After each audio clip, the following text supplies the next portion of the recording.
What is going on, guys? We're up to part 14 now of the MXGP3 MX2 career series. We're just going to go straight into the next race here. We will switch it back over to using the KX250F. And we'll go ahead, start the race up, and see where we end up this week, or this day. It looks like we're going to Italy and Mantova. Italy, that is definitely the Italian flag. Got that one on lockdown for sure. And let's see. Oh, I forgot to turn up the difficult. See, I remembered this time. I'm like getting all excited to like go into them, but no. What we're gonna do here is we're gonna exit to the main menu. I think we can. We're gonna fix the difficulty this time. We go into single player, career. Ooh, oh no! It's just gonna spit us right back onto the track. Ooh, is there a way to salvage this? Let's find out after we have to reload the track again. And then flip back through it. Let's see. I think we can turn up the difficulty from the main menu. Hopefully proceed. Yeah, go ahead. Let's again exit to the main menu. Yep, sure, why not? And if we go to options, no. Well, apparently we're gonna have to play through one more episode on the. Get so excited, like, yes, let's do career mode, and then I completely forget to turn up the difficulty. So we'll give them a 3-second head start this time, because the 6-second head start worked out pretty awful last time. So we'll cut that down to a 3-second head start and see if that goes any better and see how this goes. So just go to the track, I guess, and start the race up and see how she works out for us here on the Italy Mantova track. I want to say I think I've done a race here. This is a pretty neat track as we get the 15-second board up.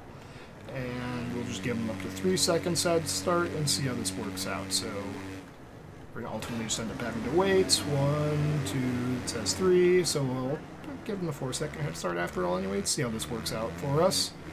We're just more or less just waiting for them all to get off the main starting straight there. Just surrender the whole shot and see if we can come back and still win this. We've already caught the pack up after like 2 turns though, so it looks like we're gonna have a good shot. We're also on this 250 of every part on it. It's maxed out, so this 250 is a lot faster than the 125, so it should make running everybody down a lot easier. We're already up to 16th, and ours you may or may not be able to already tell this 250 is just going way faster because that 125 would not go above like 48 miles an hour. It was just not happy, whereas this one I've already seen it hit 50 before on this lap. So we're making up a lot of ground very quickly here. That's honestly probably why the 125 is just so much slower. We're just gonna scrub do the little swabbing the deck motion. We'll slam into Paul Jonas right there really hard. And oh, we almost nailed the sign right there, but it reset us before we could crash. Triple jump and case it just a bit there. Still, just take the inside line, and the AI can't do anything about you. And I think those are supposed to be whoops, it looks like, maybe. I don't know, this is a pretty neat track. The tracks in this are kind of neat. I still think I prefer the American Nationals racing a lot. But these tracks are neat, but I'd much rather prefer, I like the American tracks a lot better, personally.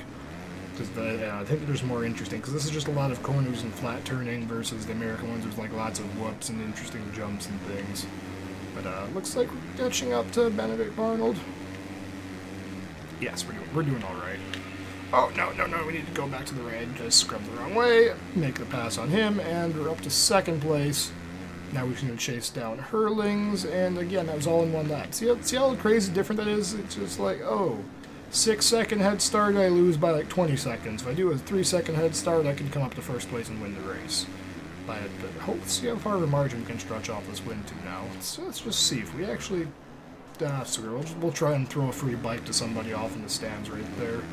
Who wants a free motorcycle? If you get hit by... If somebody just sends their motorcycle off into the crowd and you get hit by it, is it like a baseball? If you catch the baseball, you keep it. If you catch their motorcycle, can you keep it, I wonder?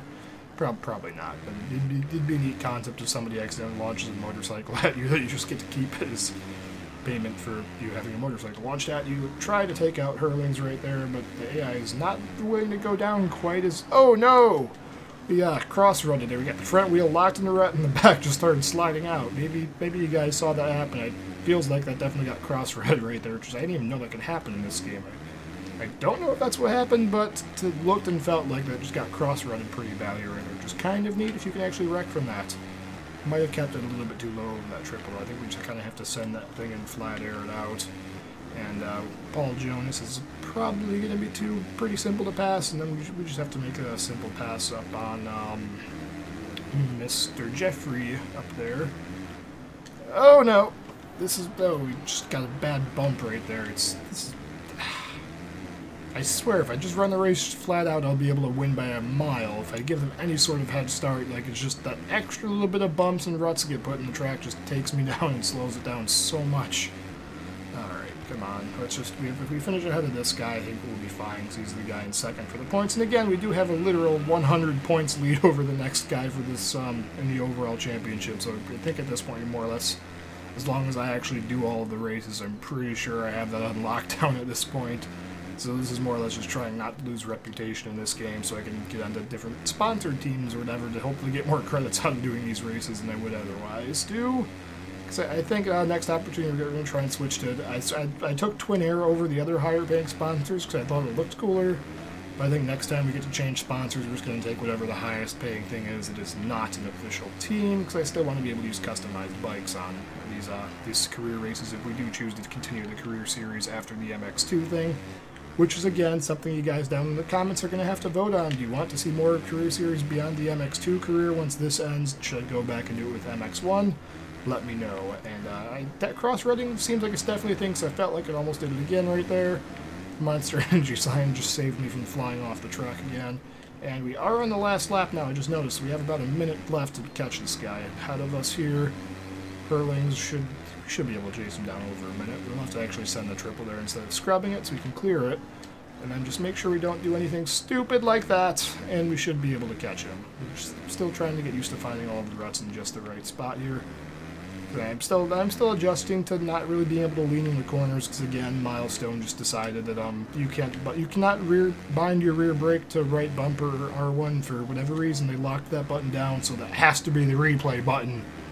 And there's nothing else you can do about it, which is kind of unfortunate, because that's where I would like to have the rear brake, but that would make too much sense and be too easy to let people pick what controls are comfortable for them and what they like. So, yeah. Oh no, that's the finish line! Oh no!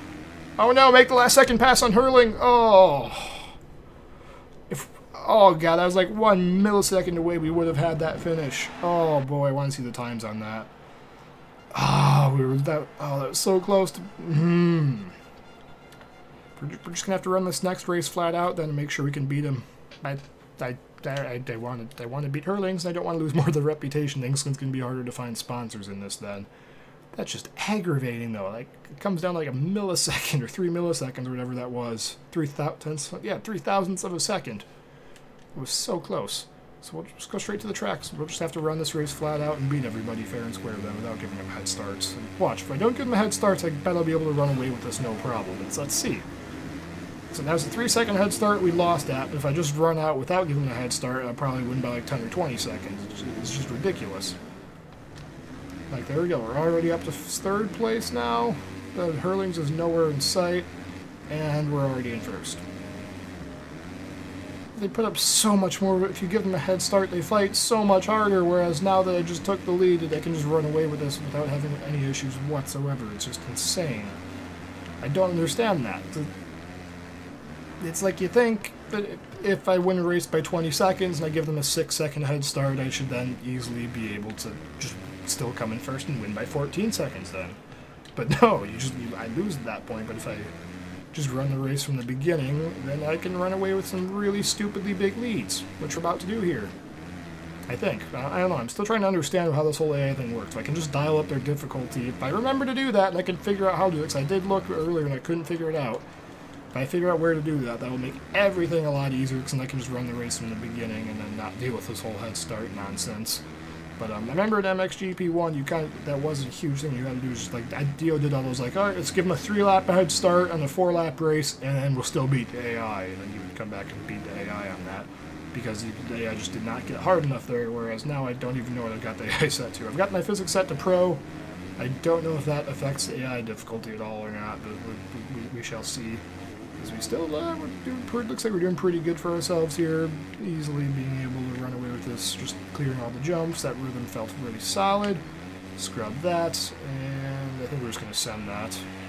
And yeah, see, this is where, again, just a good line right over the finish line, push it really low, bring it back to the left, And we're not going to be able to make that turn, are we? No, we definitely had to let off the throttle. I was using every inch of track that we could to make that corner right there. But again, very solidly, there's just nobody in sight behind us right now. And this is after I run with them. We're probably going to have more than a 10-second lead, I'd be willing to bet. But if I just don't understand how this game works anymore, and I'm just lost. But we definitely want to make sure we can defeat Hurlings in this little championship weekend race here. Oh, keep that. Yep, there we go. Almost lost it. And if we could get the back end to slide out a little bit more, that would make these corners go a lot nicer. And it's okay, we can afford to make that. They're still pretty far behind us, so we can just kind of cruise through this track. Not really too much stress going on right now. Which is kind of nice. Oh, there we go. Oh, that was a really nice. We just hooked that rut fantastically, which is, again, nice thing with this game is the ruts do. That's why this is a very, very good game. The ruts and seem to act very realistically. Like right there, again, you can hook them really well and ride them out. Would not pay $50 for this, but for 23 bucks, I think this is a really good game. And like it's almost at the point where with Reflex right now where, like, if you do anything enough, it feels like work. It doesn't matter what it is. If your job's like, if you really like skydiving, your job is driving dirt bikes out of airplanes, and that's what you get paid to do for a living. Eventually, that's going to start to feel like work once you have to do it over and over and you get paid to do it. It eventually starts feeling like work. And that's where I'm at with Reflex right now. Like, don't get me wrong, I'll still make videos on it if you guys want to watch them. I'll still make videos and do a character thing for it, but Reflex feels like it's work at this point. I don't really enjoy it so much as it's just like, it's work. Alright, let's make another video. People want to watch it. Let's do something people want to see.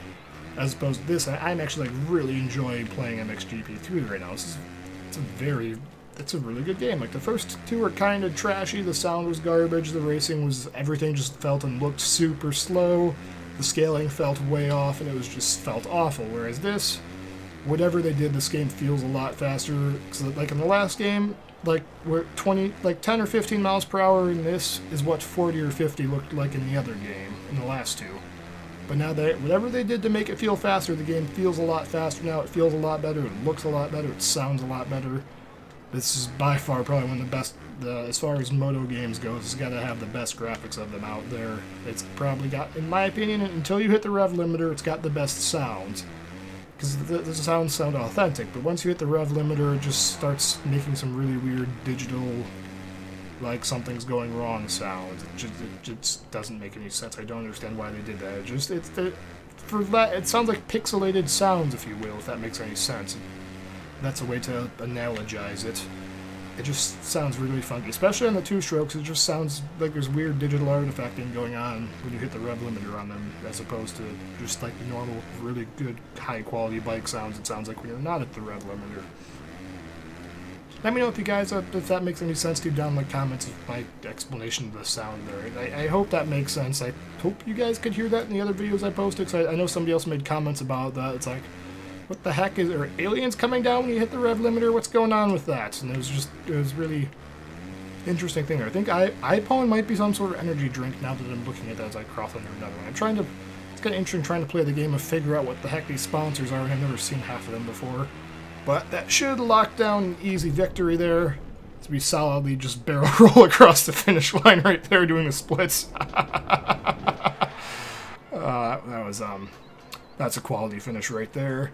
And that should lock down the overall 47 for us. Nice. And 566, decently well over 100 points. Game options bonus. We got 3,000 credits out of that. I don't know what the rider challenge is, but we did something there. So we got lots of credits out of that race, which is kind of nice. We can buy more stuff. Ooh, we can stay on a current team or choose and select a new sponsor. So what do we want to pick? Who's going to pay us more is the main issue right now. Rewards. Oh, okay, they're maxed out. The GoPro thing is maxed out. Parts. No, that's not maxed out. Parts Europe kind of looks. That looks like the. Is that Parts Unlimited, but for Europe? Because it looks like the Parts Unlimited logo, but made to be Europe. Still don't know what iPhone does. Don't know what Athena is. Have not heard of them. I have heard of GoPro though, and they are apparently a top tier sponsor. The tag here is maxed out. So is never heard of them. Worst. I don't know. I haven't heard of them. I heard of GoPro though. And they're maxing out their sponsorships, so we're going to go with that team right now. And let's go ahead, let's customize up the bike for a second here at the end of this video. Let's take the Kawasaki here. I'm going to have to use the mouse on this screen because for whatever reason it's not happy. Appearance. Graphics kit. Sponsor. Ooh, I kind of like the way the GoPro Kawasaki looks, so we'll go with that. And again, it's not wanting to let me do any of this. I have to use a mouse to do all of this. If I unlock my scroll wheel, this might go faster. We'll go with, make the blue triple clamps. Let's go for making it look like a Yamaha, even though it's a Kawasaki, just to confuse people. So we'll go blue triple clamps, and I kind of like the orange accents and everything else as it sits. So I think we'll leave that for there. Thank you guys very much for watching if you made it this far. Apparently I've got enough credits to buy another 450, so if you guys have any suggestions for what bike you want me to buy next, let me know in the comments, or if I should just customize out that Husqvarna 250 we bought in another video, let me know. Thanks for watching if you actually made it this far. Catch you guys later.